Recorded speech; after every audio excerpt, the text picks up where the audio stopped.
There's the great Lenny Kravitz. I found that acoustic version. The show is What's Going On. I'm your host, Hugo Fernandez, and my guest today is Nathan Tosh, who's the program coordinator at the Women's Center and the LGBTQIA+.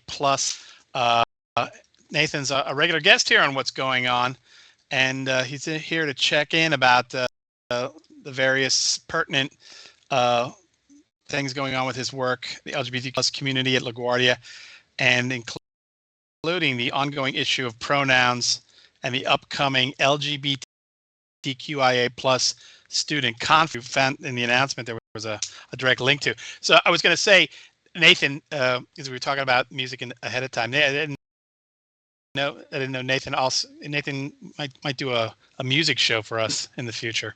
So I'm looking forward to that. But so I wake up in the middle of the night and like I'm looking at my phone and there's like this new Facebook feed about celebrities. Sometimes it's like who dated who, like what they used to look like. And so this morning I wake up and it's everybody Lenny Kravitz ever dated, which I didn't realize. I mean, it's, legions, but that got me going. So that's how Lenny, welcome. Thank you. Thank you so much for having me. I think this is our 4th or 5th time together doing one of these. You are, and the beauty part is I love that now you're coming to me, email you and say, like, you'll send an announcement and I'll say, hey, you want to come talk about that on the show? Now you're generating content. So, which is exciting. Yeah, I mean, we have a lot going on, and sometimes it's just a matter of getting it out to every single source possible, rather than just like hoping that somebody picks it up. We have to be a little proactive these days. Well, I read, I don't know if you know anything about Lyndon Johnson, but I was reading this series about him, was written by Robert Caro. He used to have this motto where he says, like, you want to succeed, you have to do everything. You have to do you got to do everything. You got to call every person. He would make himself, every time he ran for office, he would like get sick because he would overdo it, end up in the hospital. But, that's something I've kind of picked up lately. So like I told you, we were talking about this before when the show started, that I called every single photo major to find out, are you going to sign up for classes? Because tomorrow is class cancellations. And that's in campus life, student life, but we're dealing with an academic affairs. So, but, like I said, this was your idea. So what do you want to talk about today? I mean, first I can plug our conference, which is pretty exciting. So we are, LaGuardia is hosting the 2nd annual CUNY LGBTQI student conference. So this is a CUNY-wide event. This is our 2nd year doing it. Last year it was hosted at John Jay. And it's open for all CUNY students, faculty, staff, and alumni to come together to like connect, to share experiences. Our theme this year is around community, advocacy, power, and healing. So we're having students come together to discuss building community, developing advocacy for their communities, how to be powerful, and healing through different sorts of trauma. I'm really excited that LaGuardia is hosting this. We have such a vibrant LGBTQ community here. I'm sure many of you have heard of Lavender LaGuardia, which is a list of out faculty and staff that is very active on campus. We also have a new LGBTQ focused club called Queer and Fierce that is meeting regularly, even during fall 2, which I know many of you know is kind of a slower time for like student traffic. They were regularly bringing in 25 to 30 students for a meeting on a Thursday in fall 2. So, and there's many more of them that were like, let's meet up, during spring when like I don't have classes during this time. So really excited about that. We have our keynote speaker slated, who is Cecilia Gentili. She started the transgender equity consulting firm in 2019. She's also served as the director of policy at GMHC, which was the leading provider for HIV and AIDS prevention, care, and advocacy. So she has a robust history. She is going to be speaking for about an hour. I'm sure she'll talk about her history. And she immigrated to America from Argentina and the complications that came around with that being a trans woman, and like facing detention, the issues with finding work. I feel it's going to be a really lively discussion. And then students have the opportunity to submit a workshop so students can really advocate for themselves and show off their unique set of skills throughout our conference, and share what they know with other students throughout all the CUNY schools. So very exciting. That's on March 31st.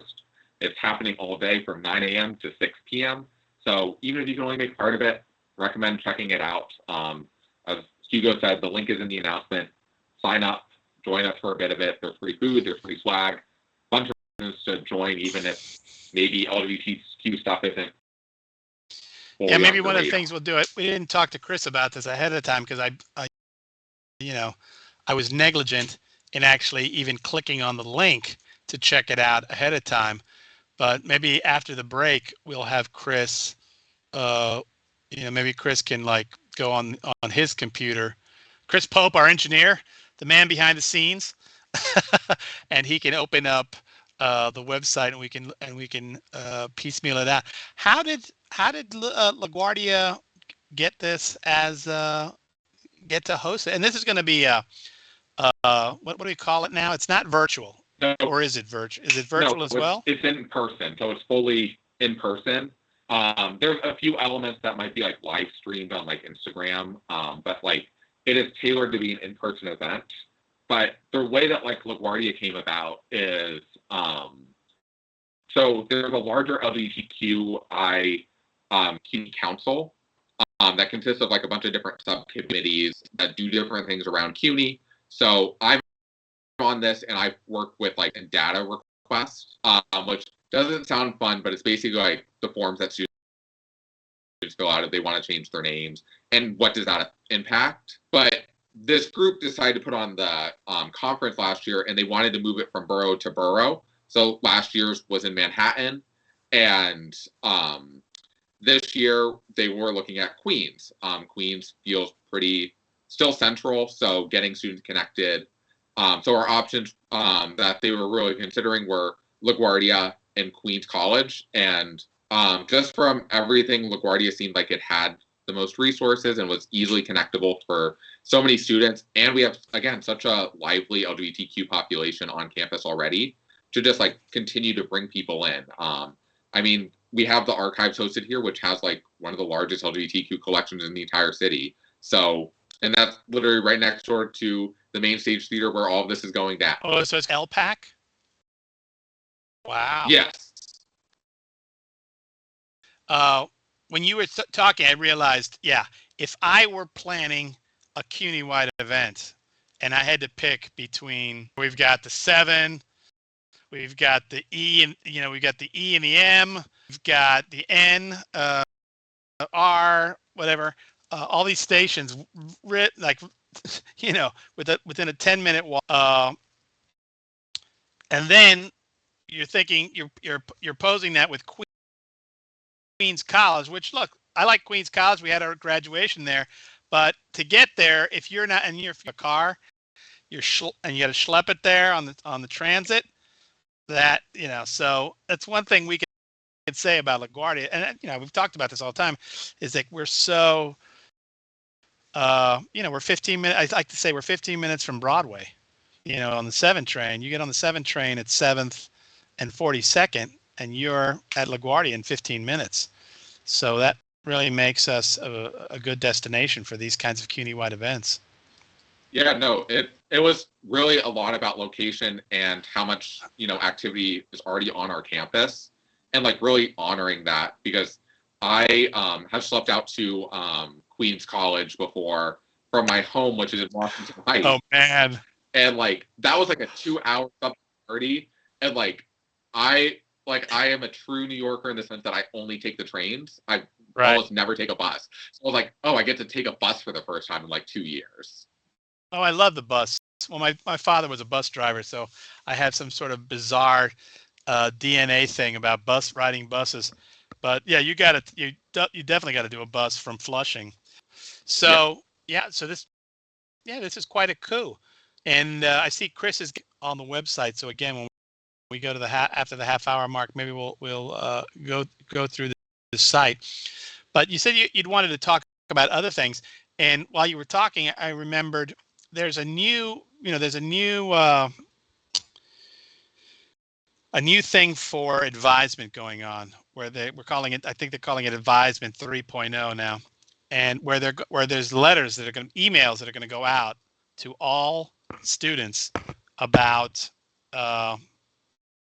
this is your faculty member, they're going to serve as your mentor. They're not calling us advisors, they're calling us mentors, and it's being generated by somebody, I don't know, IT whole thing, because we've talked about this on the show.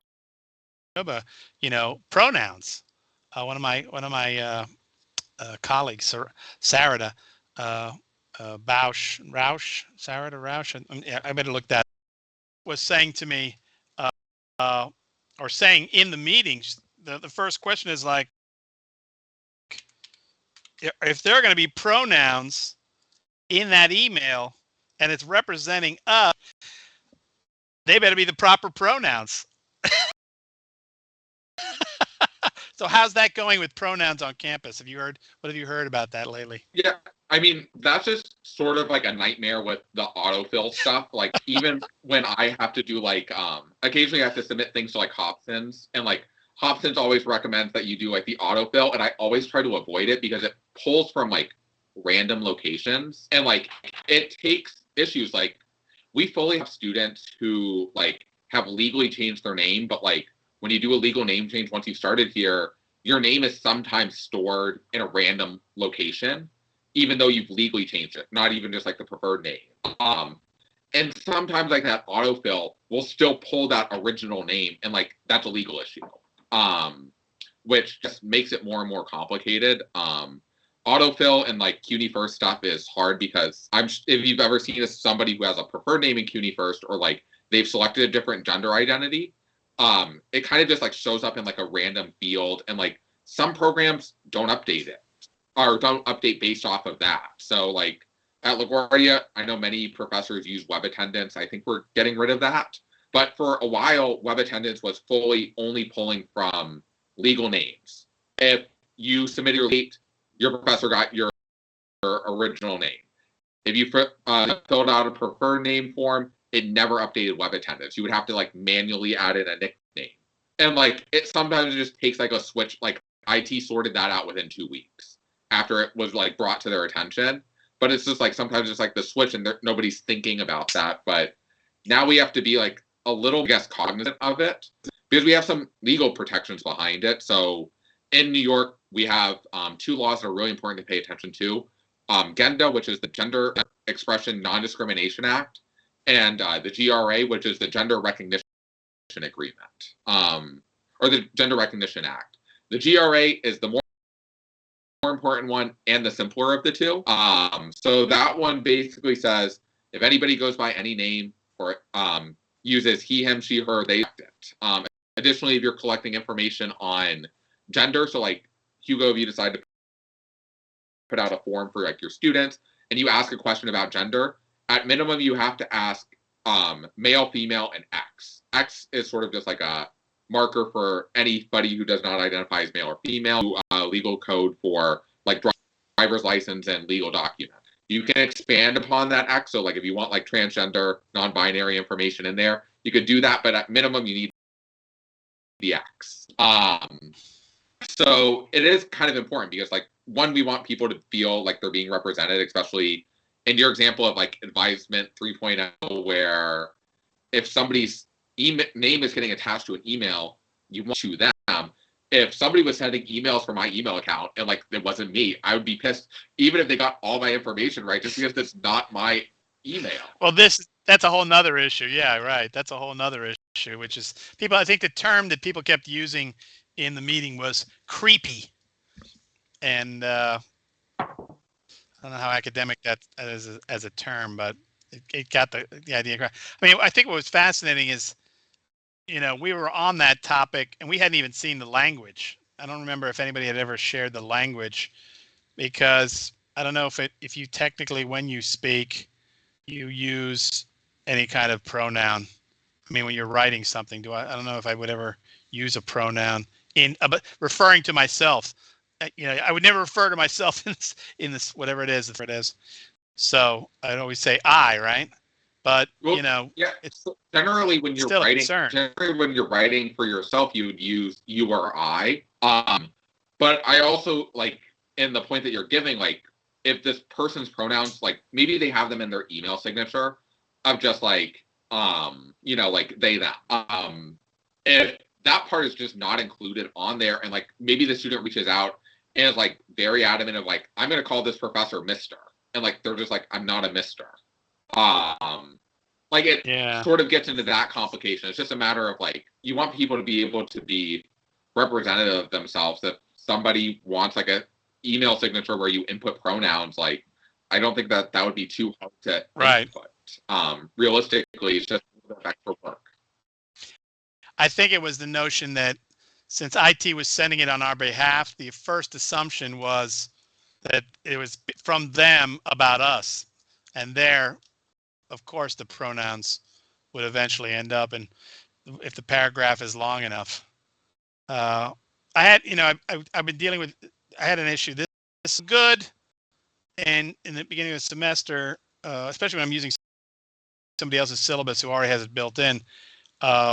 I ask a lot of questions in the beginning for people to share, for me to be a better teacher. But I was teaching the short term. I don't know what happened, and before I knew it, you're off and running.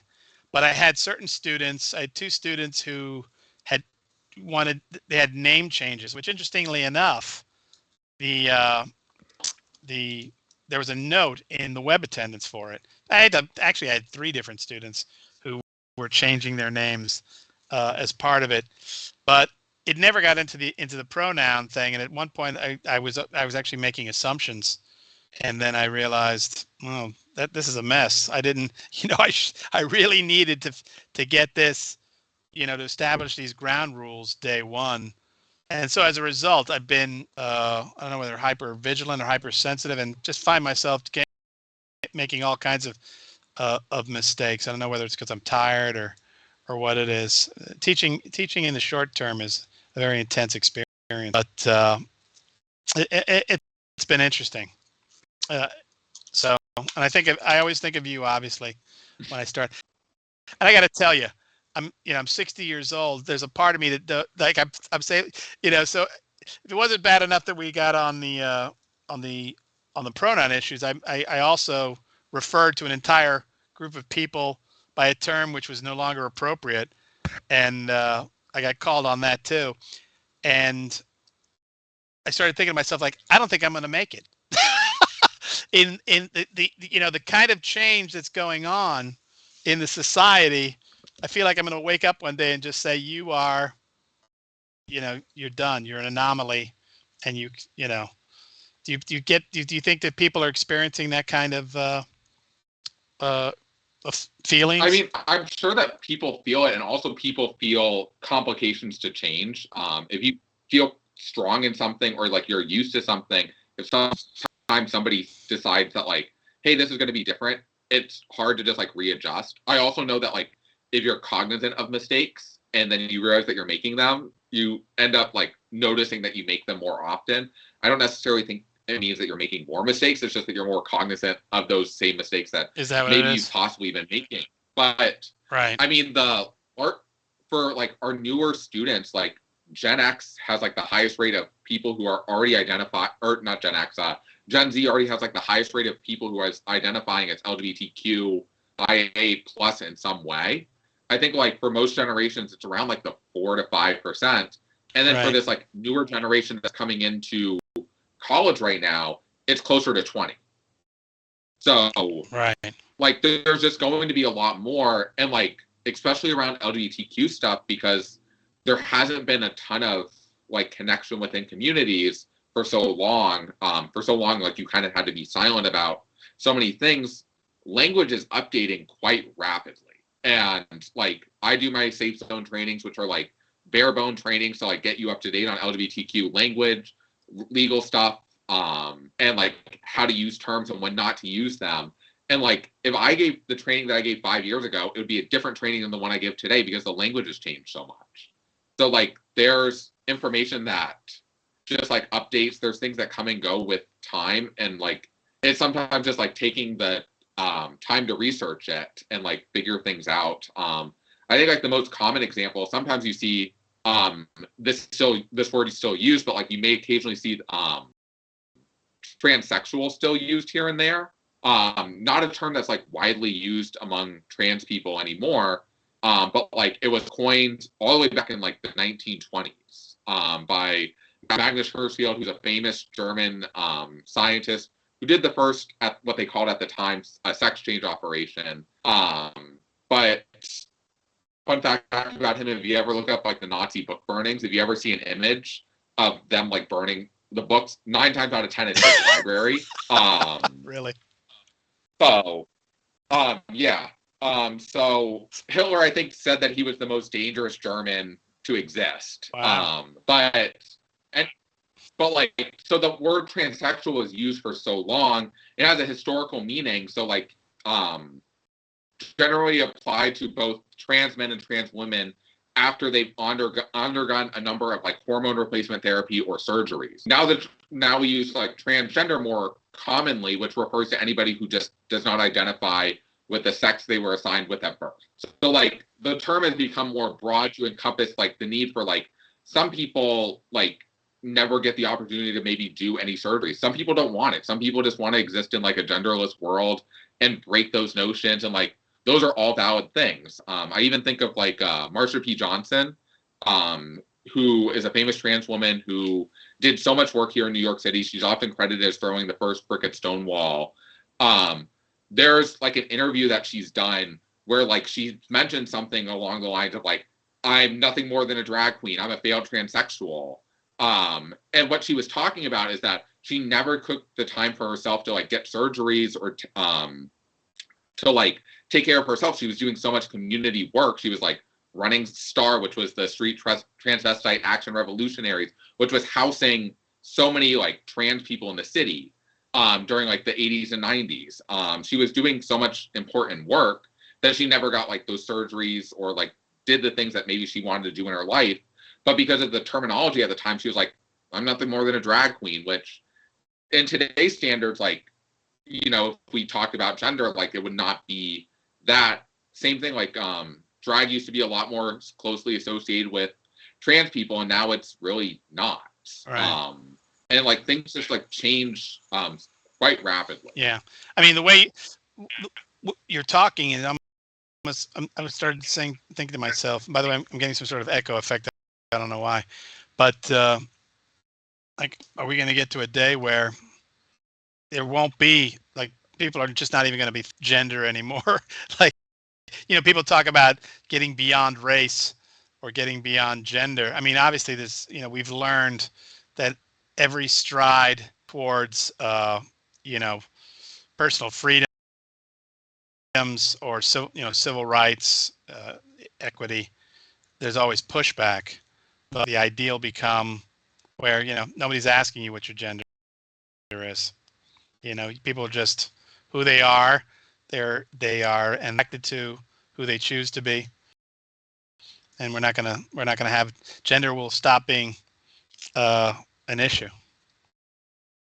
I mean, there could possibly be a future where like we don't talk about, they would find it like very idealistic to not have to think about gender, but like for many of us, we still often think about gender, and like it's a social construct, but that doesn't mean that it's not important. I think about gender a lot, and like the way that like I present out to the world, and like there are, you know, reasons to undo like the damage that it does because it damages people, but like there are ways that like we think about ourselves that are related to gender, and like I do think that like, you know, an idealistic thing in like 30-40 years, are we going to completely undo gender? Probably not. But Right.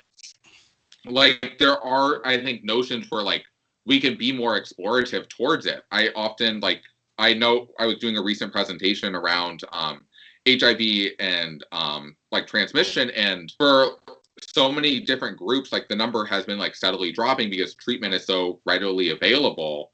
But like the highest rate of people that are commonly still getting still testing positive for new cases of HIV and AIDS are in Black and Hispanic communities, and often it's related to individuals just not talking about it. They don't talk to healthcare providers about it. They don't talk to family and friends about it. They maybe are just like having sex to have sex, and there's no necessarily like precautions. Whereas like for white gay men, the number is significantly dropping due to the fact of like how readily available it is to talk about PrEP and get access to it, and how easy it is to like learn more about it if you are out and open about talking about it.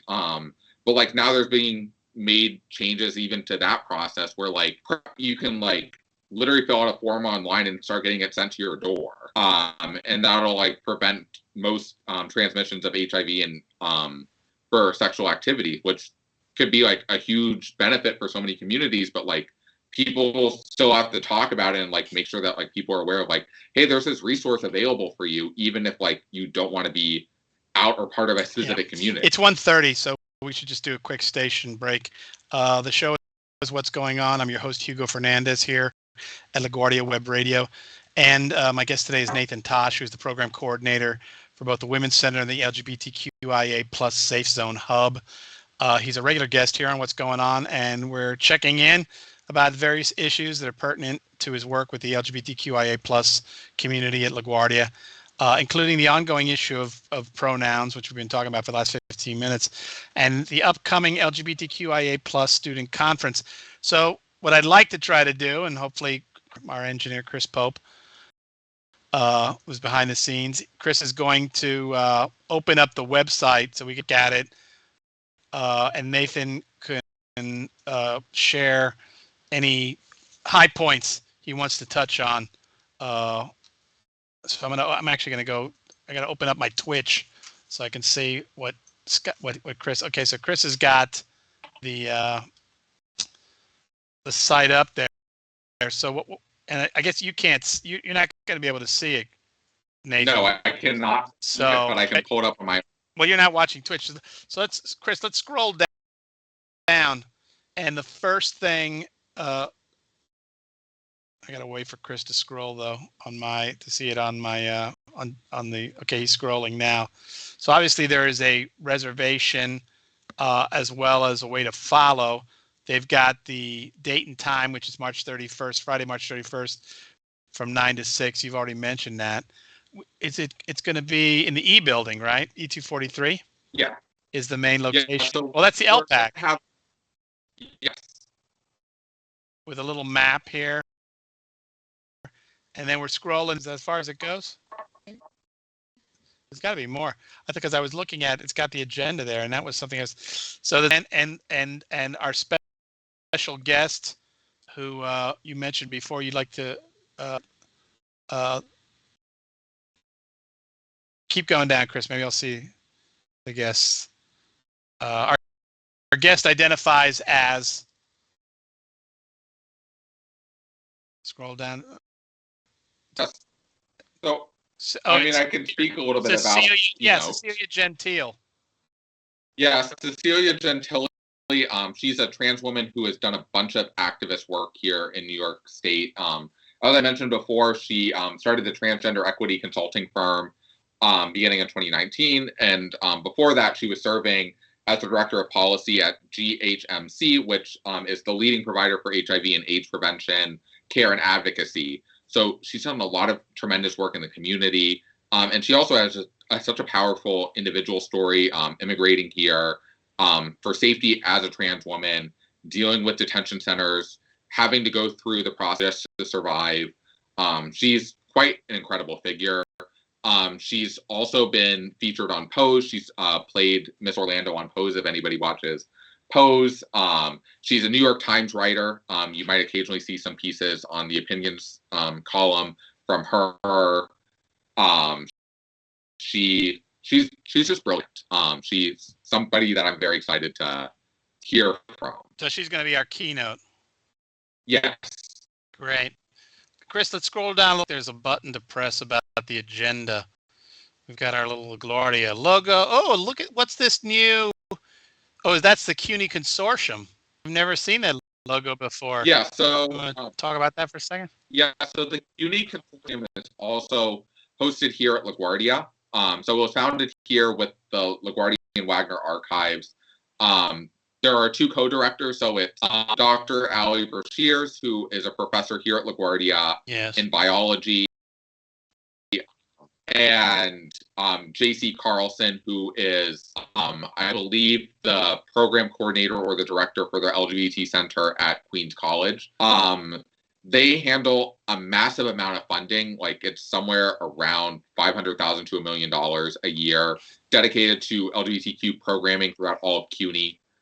So basically, they're funding every LGBTQ program that's happening on CUNY. So if you like see something that City College is doing and it's LGBTQ related, probably funded by them. So it's getting a lot of outside support. It's funded by City Council. So make some of these amazing programs work. Are those monies flowing through the RF, or they their own separate flow stream? I believe they're tax levy money, so like it's donated through like a grant and goes through as tax Excellent. levy. So they got to spend it too. So I see there's the sign in is at 8:30. Then that's going to be the welcome start of the conference, and then the keynote is at then a lot of concurrent workshops. Should we open up the workshop list so we can talk about that? So there's a button there. I was going to say the workshop list just shares the room numbers that they will be taking place in. At the top of the form, there's actually an option to submit a workshop. So students, faculty, and staff have been submitting workshops for the conference. Our team will decide around March 10th which workshop proposals. We've already gotten, I believe, 10 workshop proposals, but each workshop session has 5 slots, and students, faculty, and staff can submit things that they're interested in talking about. Cecilia Gentili is also doing a workshop for students during one of those sessions. So there will be 2 separate workshop sessions, one from 11:30 to 12:30, one from, I believe it's 2 to 3. Pick the one that interests them the most, but that will come out closer to the date of the conference. Okay. Do you want to tease us with any of the, you said you've heard of some of the stuff that people have applied. Is there any that you'd like to share about that you mind as far as workshops that you've gone through some of the materials for? I was going to say we're trying to stay to reviewing them on like a specific date, so we don't develop favoritism way before somebody submits theirs on the 9th. Okay. I do know that there is a really brilliant presentation that somebody from CUNY Law submitted that is around like transgender rights and like knowing what legal which just goes over all the laws that legally protect trans students, what they're allowed to do, what things are like just ask. So it makes it one, show students like what they are able to do and make sure that they're able to empower themselves, but also figuring out where they can find like allies on campus and like what do they need for like maybe that little bit of extra support. So like it'll give them like the information of like, how do I change my name? But also like, you know, maybe like, okay, I don't actually have maybe this right for this X thing, but I can find a connection to it here. That's exciting. And, you know, the fact that CUNY Law is so close, I wish we could be doing more with them. So maybe some of our students even think about, you know, public interest law. Chris and I, before the pandemic hit, literally before the pandemic, before we got the orders to like leave the building, don't come back, that kind of thing, we used to go, the Sorensen Center used to be holding events there, and our notion was to be transmitting their events, you know, live, you know, through web radio here at LaGuardia. And there we went with Camille, who's the director. I forgot Camille's last name right now. I'm getting old. But anyhow, and we were that close, you know, this Ethernet cord into the wall. That's all we had to find out. And we would have been streaming Sorensen Center live. So it's kind of exciting to have the law school involved again, because they're so close. And I'd like to see some of our students, you know, if they're interested in that kind of thing. So I saw you said that the workshops end somewhere around 2 o'clock or something. You said, right? Or So there's two sessions. So one ends right before lunch, which is at 12:30, and the other one is from 2 to 3. So right. there's options where like with any conference, people will dip after a certain point, or people show up late for at 2, and that's the only thing you can attend. But like you find one super interesting, you can come in just for that like workshop and like attend Right. that and meet some connections. But yeah, we run throughout the day, and then after our workshop, we have like a state of CUNY address as well as a wrap up, and then like there's a eruption to just like sort of like ease out of the day. Giving us the state of CUNY address. So it's a number of members from that council that I mentioned. So there's an LGBTQI council that meets throughout all of CUNY that deals with a number of different issues. So there's different subcommittees tackling different things. So one of them is around like developing LGBT centers and safe zone trainings on every campus. One of them is around like mental health care. I'm on the gender name one. There's like a social media outreach group, but like it's members of this council that do a lot of direct work with like CUNY Central to make changes for our LGBTQ students. So like that's talking about like what issues working students facing, what issues were resolved from the previous year, and like where we're progressing and what things like so need to be addressed. Okay. And well, I guess it's funny because the conference happens, and then there's going to be before we get to Pride Month, right? So there'll be June. So there'll be no tie-in. Yeah, so this isn't directly connected to Pride Month. This is just something that we do every year. Also, for like the 4-year schools, they're often wrapped up by the end of May.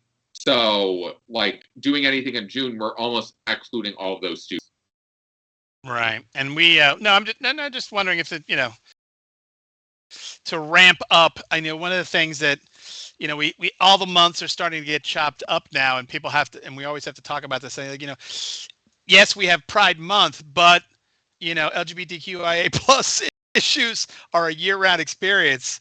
Because African American History Month is this month, but we're talking about the issues of African Americans year-round. So. Yeah, just wondering, tying it all together and but I guess we're unique in the sense that there's only 3 colleges that are running their regular, whatever you want to call it, their regular academic year, the non-summer sessions through mid-June. So and we're going to be, obviously there. I don't know if. I know one of my colleagues, Leanna Weisman, is involved every year with the Queens Gay Pride Parade, and either we're putting together a banner with T-shirts, and that's coming up. Does the LGBTQIA plus Center have anything to do with that? I mean, we're connected to it, and we help promote that. But I mean, I don't directly do anything besides go there to like walk and support. But often, like I get approached by the archives or Allie. Like early in fall to be like start sharing like the thing for like the t-shirt design, like so like I'm funneling students over to them early on, and then assisting with promotion. But like a lot of the walks, so like all of the parades are really the consortium doing that, which I'm a member of the consortium, but like I'm not planning a little bit with we're with one of the ones that we did virtually. And that was like a huge lift. I was like, wow, this is a lot of work. So I give it to all. I remember that one. I think or at least I was a viewer. Yeah. You probably saw me dancing in my computer chair at home. But they'd have dance breaks. It was also kind of exciting to hear that even in a time, these intercession periods, the short terms, that where, I mean, in the old days, it used to go down to like 60% population or something.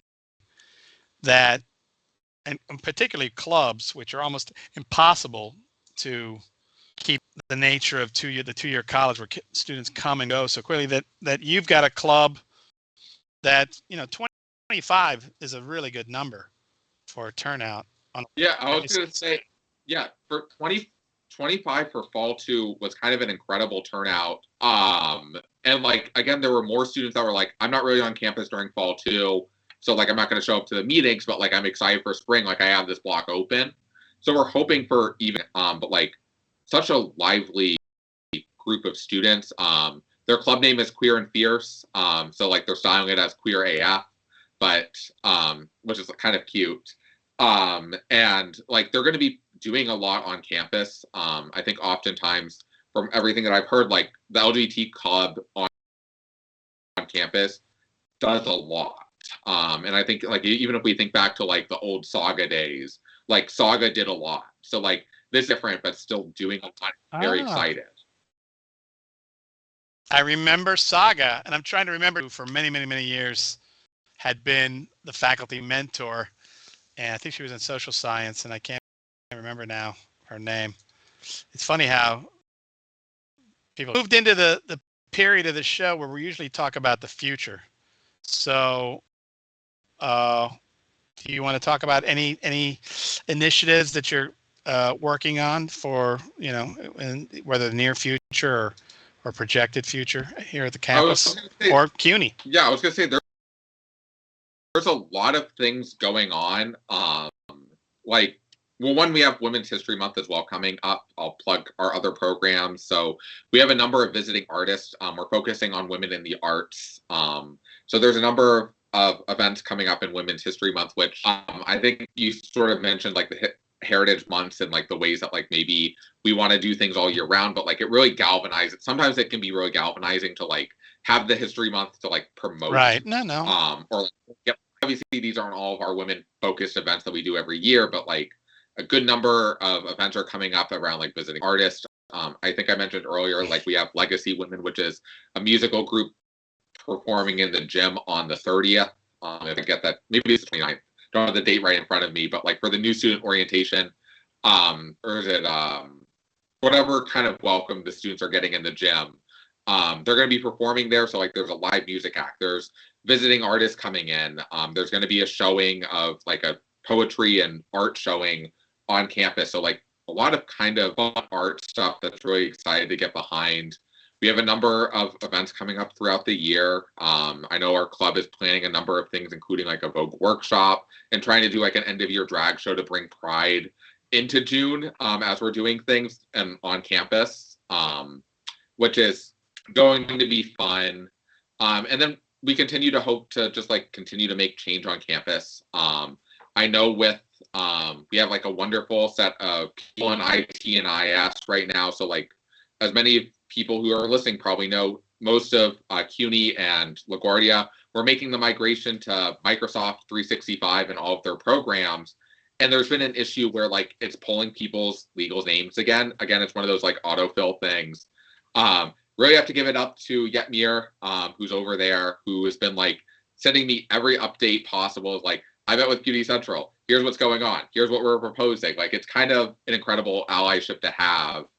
Where like we're trying to figure out like, okay, maybe it's pulling a CUNY First username that does not match with somebody's legal name anymore, or even somebody's preferred name. Sometimes like people have like the legal name change and like it doesn't update for a while, and like figuring those things out and having somebody who's just like, this is what we're trying to do has been kind of incredible to make sure that like people aren't out of it at work when they don't want to be out. Right. You think that the legal ramifications of, negligence? I mean, there's a lot of different components to it. Every time I talk with individuals, it's like, this is a CUNY Central issue. No, this is an IT issue. No, this is an HR issue. And like, there's that like passing of the baton of like who handles this. But I think it's sometimes like the simplest solution is not always the best solution. So like, obviously, simple solution, just pull people's CUNY First login and like that'll be fine. But like your CUNY First login, it doesn't change if you like do the preferred name form, which all people have a legal right to do it. So like, even if I wanted to fill out this form, maybe I hate Nathan and I just want to go by Nate. I don't like that, so like don't call me Nate. But like as an example, then every time I log into CUNY First, maybe I really, really hate Nathan. I would still have to see Nathan because that doesn't update. Yeah, I know. This is once you're assigned your CUNY first ID or you're stuck with it. And what's really fascinating is Charles Elias. You know Charles Elias? He sends all the emails about Yeah. CUNY first is crashing. You know, he's an IT great guy, but came on board. I guess they called him Charlie. They used Charlie. I don't know if that was his legal name, and so sometimes you have to look for him and you have to type in Charlie. And of course, he doesn't go by that. You know, he made it very clear to me. He says, like, "Don't call me Charlie." So, yes. But I mean, even the IT people, you know, we think they're you know, they don't have to deal with this, but we're all CUNY employees, so we're all stuck with the same rules. What else? We've still got time. What are the kinds of things that you're working on? Yeah, it's by the way, I will mention that women in the arts piece, Dalia El Sayed, who in the humanities fine arts program, and actually will soon be coordinator. She's moving into that role because Arthur Sims is kind of stepping down from that so he can focus on his art star career. But uh, you know, Dahlia has already let us know that it made it because finding the funding to bring artists to the campus to come talk is always an issue. We typically go to the college association. Sometimes we get, but my understanding is we're going to be getting a fine artist, and we're also getting, or should I say, somebody, painter, sculptor, also getting a photographer, which my colleagues Lydia Kahn and Maureen Drennan, I think, are instrumental in bringing to the campus. Are you looking for the names? Yeah, I was gonna say I have them up. So we have Carla Tomasini, who is a photographer and poet from Puerto Rico, and there's going to be a live streaming of her work, Being Three, and as well as like a dialogue around it.